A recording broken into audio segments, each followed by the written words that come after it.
Hello aspirant, welcome to my YouTube channel. This is my first long video and आज मैं आप सभी के साथ शेयर करने वाला हूँ एक मंथ का टारगेट। यस, तो जैसा कि आप सभी को पता है कि यूपीएससी का एग्ज़ाम 2026 प्री 24 मई को होने वाला है। तो करीब करीब एक मंथ का टाइम बचा हुआ है। तो एक मंथ का जो टारगेट है वो आप सभी के साथ शेयर करने वाला हूँ, जिससे मेरे साथ साथ आप भी इस टारगेट के अनुसार पढ़ाई करके काफ़ी बेहतरीन प्रदर्शन कर सकते हो यूपीएससी के एग्ज़ाम में।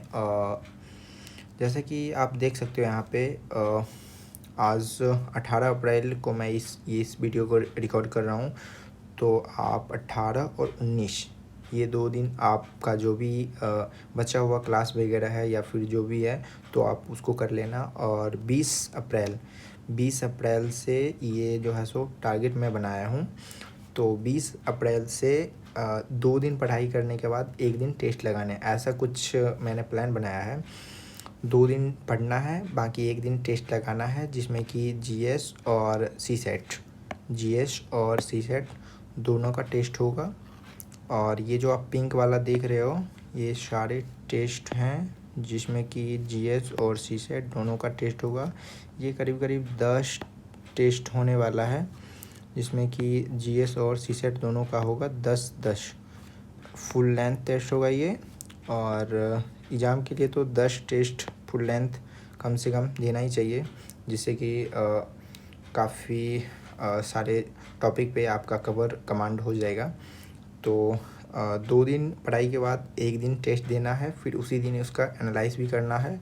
टेस्ट का टाइमिंग रहेगा जीएस के लिए 9:30 टू 11:30 एंड सी सेट के लिए रहेगा 2:30 टू 4:30।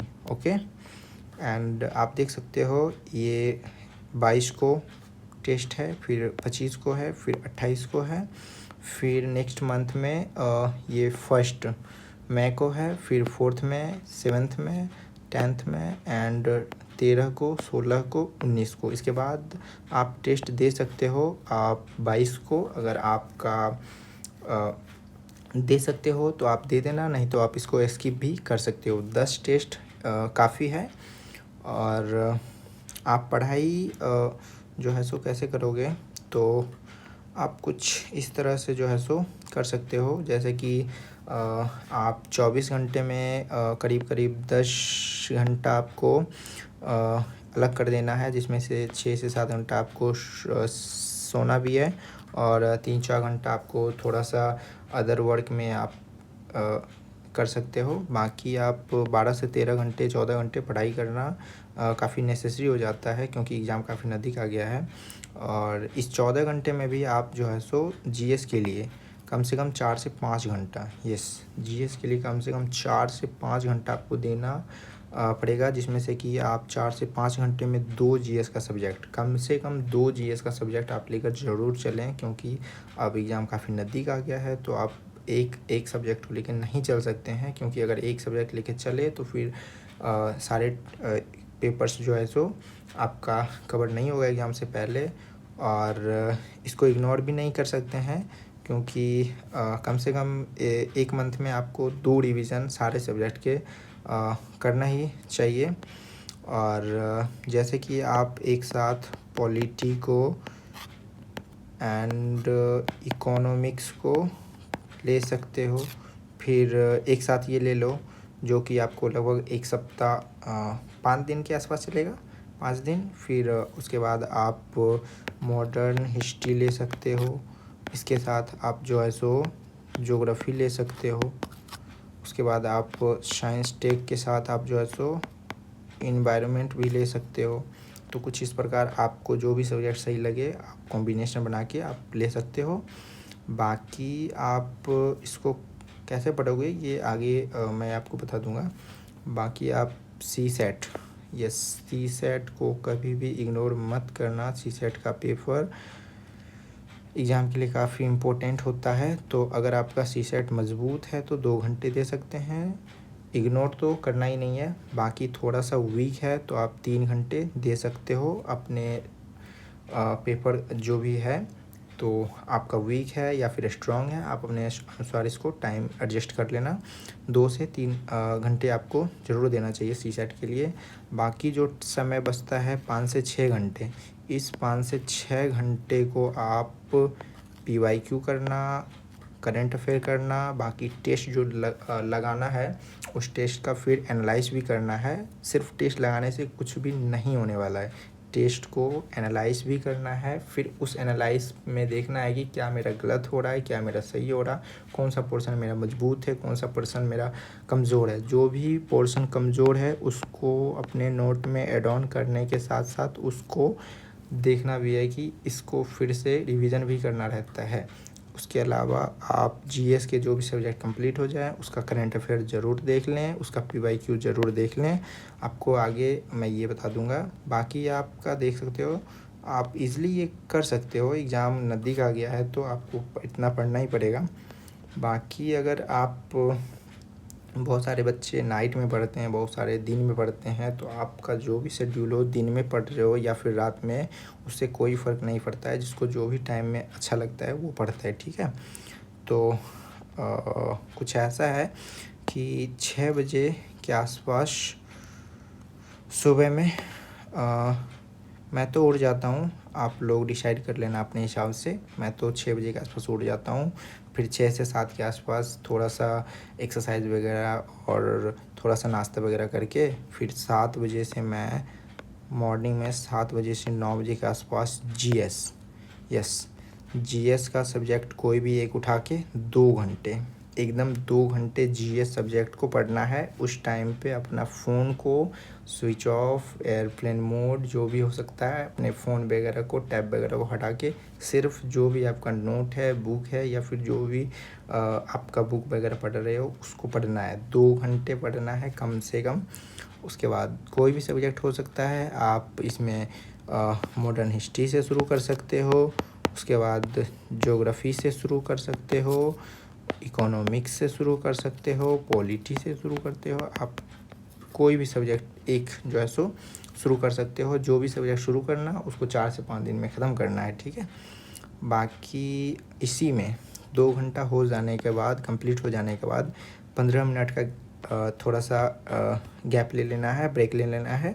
फिर 9:15 से लेके 11 बजे तक, 9:15 से 11 बजे के आसपास तक आपको कम से कम 1 घंटा 45 मिनट के आसपास इसमें आपको क्या करना, जो भी आप सब्जेक्ट पढ़े हो, जो भी चैप्टर पढ़े हो, उस चैप्टर से देखना है कि PYQ में कौन कौन सा क्वेश्चन आया है पिछले कम से कम 5 साल में। कम से कम पिछले 5 साल का तो देख ही लेना, क्योंकि पिछले 5 साल का क्वेश्चन काफ़ी जो है सो करंट वगैरह में रहता है, तो उससे आने का संभावना बहुत ज़्यादा रहता है। फिर उसी चैप्टर, उसी सब्जेक्ट का जो है सो करंट अफेयर भी साथ साथ लेके चलना है, क्योंकि अब समय नहीं बचा है ज़्यादा कि आप अलग अलग पढ़ोगे, ठीक है। तो आप उसी चैप्टर, उसी सब्जेक्ट का करंट अफेयर भी साथ ही करना है, PYQ भी। तो हमको लगता है ये करीब 1.5 से 2 घंटा के आसपास इसके लिए सफिशिएंट है। 1 घंटा इसके लिए, 1 घंटा इसके लिए, ठीक है। तो इसमें क्या होगा, ये स्लॉट 1 होगा, ठीक है। स्लॉट 1 में आपका कोई भी एक सब्जेक्ट जिसका करंट से लेके PYQ और स्टैटिक एक साथ तीनों हो जाएगा कंप्लीट, ठीक है। अलग अलग नहीं करना है, अलग अलग करने से ज़्यादा टाइम लगता है, क्योंकि करंट अफेयर में काफ़ी सारे चीज़ इंटरलिंक रहते हैं। तो एक साथ करने से काफ़ी इजी और आप कम टाइम में कर सकते हो। फिर आप 11 बजे के बाद 2 घंटे के लिए, इस टाइम में आप फ्री हो, आप खाना वगैरह खाओ, फ्रेश हो, थोड़ा सा जो भी आपको काम है कर लो। 2 घंटे काफ़ी हैं इसमें करना है। उसके बाद फिर स्लॉट 2 आएगा। इस स्लॉट 2 में फिर से GS का कोई दूसरा सब्जेक्ट उठाना है। GS का कोई भी दूसरा सब्जेक्ट आप ले सकते हो, जो भी आपको पसंद है, जो भी आपका स्ट्रॉन्ग है वो आप उठाओ पहले। उसके बाद आपको इसको भी पहले स्लॉट की तरह ही करना है। 1 PM से आपको 3 PM, 2 घंटे नॉन स्टॉप आपको ये पढ़ना है।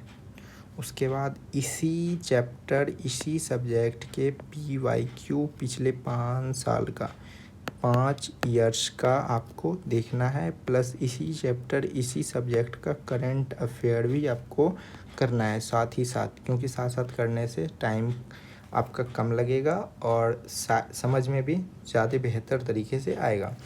उसके बाद ये आपको लगभग 5 बजे तक फिनिश हो जाएगा। तो आप देख सकते हो यहाँ 2 स्लॉट में आपका ये GS1 हो गया, सॉरी GS का 2 सब्जेक्ट हो गया। उसके बाद PYQ, करंट अफेयर, इतना सारा ये कवर हो गया। उसके बाद फिर आप 5 से लेके 6 यानी कि 1 घंटे का आप ब्रेक ले सकते हो। इस ब्रेक में आप थोड़ा सा नाश्ता वगैरह, थोड़ा सा ब्रेकफास्ट वगैरह कर लेना। उसके बाद फिर स्लॉट 3 में जब आप आओगे तो स्लॉट 3 में कोई भी GS का सब्जेक्ट नहीं पढ़ना है। इस टाइम पे 6 से 8, 6 से 9 के बीच आपको CSET का क्वेश्चन जो है सो सॉल्व करना है। CSET में अगर आपका रीजनिंग अगर सही है और मैथ सही है तो आप इसको लेके चल सकते हो। बाकी आप कॉम्प्रिहेंसन को स्किप बिल्कुल भी मत कीजिएगा, क्योंकि कॉम्प्रिहेंसन के बिना मैथ रीजनिंग थोड़ा सा टफ होता है। तो रीजनिंग तो इजी होता है पर मैथ में थोड़ा सा वो टफ हो रहता है। तो कॉम्प्रिहेंसन आप इजी में कर सकते हो, तो किसी को भी नहीं छोड़ना है। तीनों से थोड़ा थोड़ा जो है सो बनाना है। इसमें तो आपको पता ही होगा 27 क्वेश्चन बनाना रहता है। तो आप लगभग तीनों में बांट दोगे तो 10-10 क्वेश्चन के आसपास राइट करना है। तो आप कम से कम 15-15 तीनों में बनाओगे, 15-15 तीनों में बनाओगे तो आपका जो है सो अगर 45 आप बनाते हो तो अगर 10 गलत भी हो जाएंगे तो आपका जो है सो काट छाँट के क्वालिफाई आप हो जाओगे CSET में। बाकी इतना अगर कमज़ोर है तो फिर आप थोड़ा ज़्यादा टाइम दे देना, 3 घंटे के आसपास। नहीं तो आप 2 घंटे इसमें दे सकते हो। 2 घंटे बहुत ज़्यादा हो जाएंगे, क्योंकि 2 घंटे में बहुत सारे क्वेश्चन सॉल्व हो जाते हैं। और थोड़ा सा PYQ पे इसमें भी ध्यान देना, क्योंकि PYQ से पता चलता है क्वेश्चन का पैटर्न क्या है और किस तरह से पूछे जाते हैं। क्योंकि बहुत सारे स्टूडेंट SSC वगैरह के क्वेश्चन वगैरह देख लेते हैं, क्योंकि सबका पैटर्न अलग अलग रहता है। तो PYQ ज़रूर देखना, ये काफ़ी मोस्ट इम्पोर्टेंट होता है। उसके बाद आप फिर 9 से 10 खाना पीना खाओ, फिर आप 10 बजे तक हो जाओ रेडी। फिर अगर आप पढ़ सकते हो तो पढ़ो, नहीं तो आप छोड़ भी सकते हो, क्योंकि अगर 6 से 7 घंटे तो सोने का टाइम है। अगर आप पढ़ सकते हो तो ज़रूर पढ़ें, क्योंकि एग्ज़ाम के टाइम थोड़ा सा कम सोया जा सकता है। बाकी पेपर के बाद थोड़ा सा ज़्यादा सो लेना, तो एग्ज़ाम के टाइम थोड़ा सा ज़्यादा पढ़ लो, ठीक है। तो आप 1 घंटे यानी कि 10 बजे तक फ्री हो जाओगे। फिर भी 10:30 आधा घंटा फिर भी सोच मान लेते हैं कि किसी काम में मेरा चला जाएगा, तो आप 10:30 से आप 11:30-12 बजे तक आप फ़ोन चला सकते हो। कुछ भी जो आपका मन करे वो कर सकते हो। अगर पढ़ाई कर रहे हो तो और भी अच्छी बात है कि आप टाइम पढ़ाई में दे रहे हो। या फिर आप इस टाइम पे पेपर जो भी टेस्ट होगा उस टेस्ट में क्या होगा कि जो भी उस टेस्ट का साइड से नोट बनाओगे उस नोट को देख लेना, क्योंकि ये काफ़ी ज़्यादा आपके लिए हेल्पफुल होगा। तो आप 1 घंटे यानी कि 10:30 से 11:30 के आसपास 1 घंटे आपके पास टाइम है। आप फ़ोन चला सकते हो, या फिर आपका जो भी पेपर वगैरह एनालाइज करना है वो कर लेना, या फिर नेक्स्ट डे का क्या टारगेट है वो फिक्स कर लेना, या फिर दिन में क्या किए हैं वही देख लेना। तो इससे काफ़ी आपको हेल्प मिल जाएगा। बाकी अगर आपको अपने हिसाब से इसको मॉडिफाई कर सकते हैं, ये तो मेरा अपना था तो ये मैं कुछ ऐसा करता हूँ। बाकी आप अपने हिसाब से इसको मॉडिफाई कर सकते हो। आप अगर रात में पढ़ाई कर रहे हो तो आप इसको थोड़ा सा एडजस्ट कर लेना अपने हिसाब से। बाकी टेस्ट का ये कुछ ऐसा है कि आप 10 कम से कम टेस्ट तो फुल लेंथ दे ही देना, क्योंकि ये काफ़ी ज़्यादा जो है सो एग्ज़ाम के लिए हेल्पफुल रहेगा। 10 टेस्ट काफ़ी होता है, कम से कम 10 तो देना ही है। बाकी आपको ये PDF मिल जाएगा वीडियो के डिस्क्रिप्शन बॉक्स में। और आई थिंक ये वीडियो आप सभी को काफ़ी हेल्पफुल रहेगा। बाकी मिलते हैं नेक्स्ट वीडियो में, तो तब तक के लिए बाय बाय।